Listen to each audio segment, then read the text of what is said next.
A ver, pensemos en esto por un momento.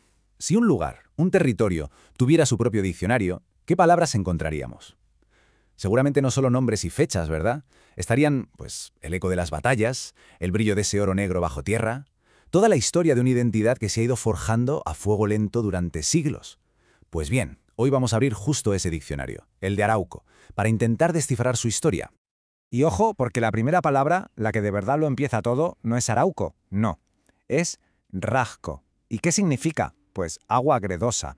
Este nombre es, bueno, un eco directo de la tierra. Nos conecta de lleno con el paisaje original, ¿no? Con esas aguas, con esa arcilla que dieron forma a este lugar mucho, mucho antes de que existiera ningún mapa. Este es el verdadero kilómetro cero. Es que, a ver, que nadie espere una historia sencilla, de la A a la B. Para nada. Esto es una auténtica epopeya.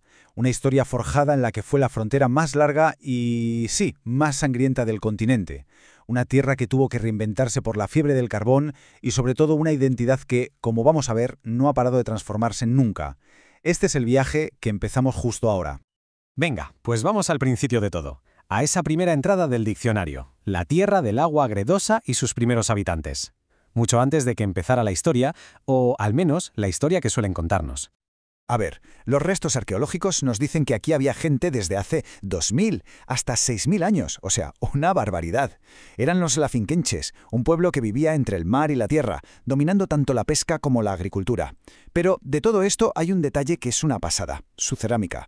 Esas vasijas blancas con dibujos geométricos en rojo no son solo un adorno, ¿eh? Nos están gritando que aquí había una cultura súper establecida, con su propio arte, con una identidad y un vínculo total con su entorno. Y entonces todo cambió.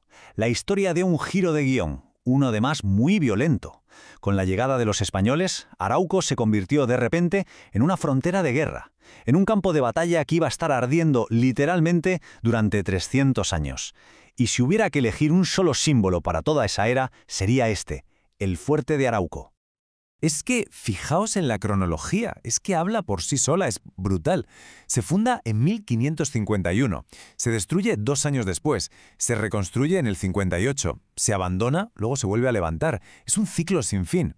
El fuerte de Arauco no era un simple edificio, está claro, era el mismísimo pulso de la guerra, una rueda constante de destrucción y de pura perseverancia, que marcó a generaciones enteras.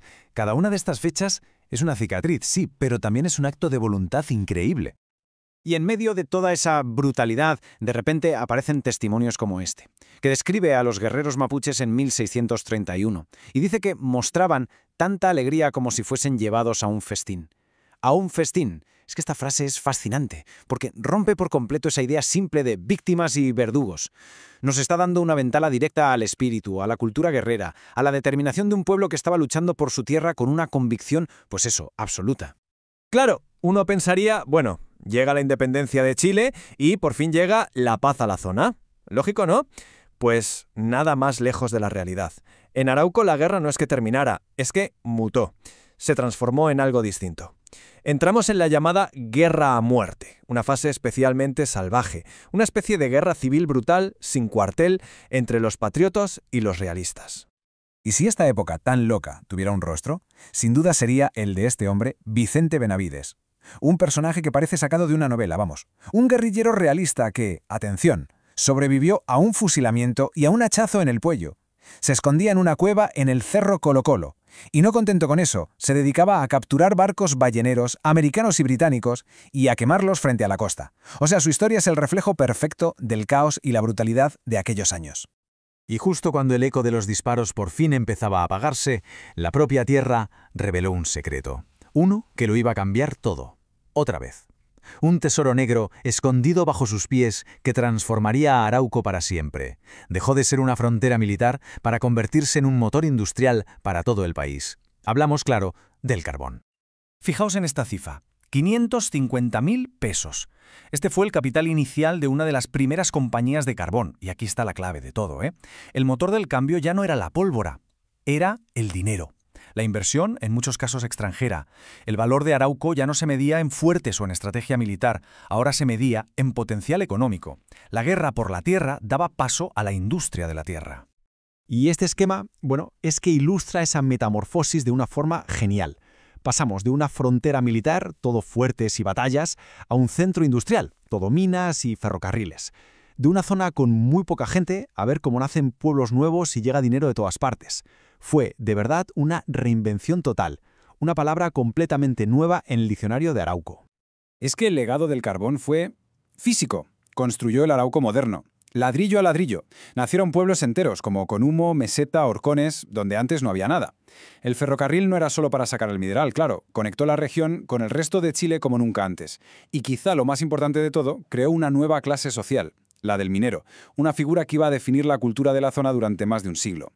Bueno, y con esto damos un salto y nos plantamos en el siglo XX. El carbón empieza poco a poco su declive. Y Arauco, pues, ¿qué le toca? Pues lo de siempre. Pasar página otra vez, buscar una nueva identidad en un mundo que no paraba de cambiar. Y el siglo XX fue, de verdad, una serie de sacudidas, de terremotos de todo tipo. Primero, un terremoto cultural. En el 52, Fernando Santibán, de Arauco, gana el Premio Nacional de Literatura. Casi nada. Luego, uno literal y devastador. El terremoto y tsunami del 60, que se llevó por delante un montón de edificios históricos. Y finalmente, un terremoto industrial, en el 68, con la llegada de Celulosa Arauco.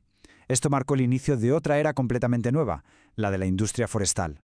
Y así, si echamos la vista atrás, el resumen de estos 500 años es este. De ser agua agridosa a una fortaleza de guerra. De ahí a un centro minero. Y de ahí a una potencia forestal. Si tuviéramos que quedarnos con una sola palabra, con una sola definición para el diccionario de Arauco, yo creo que no sería ni guerra ni carbón. Sería sin ninguna duda reinvención.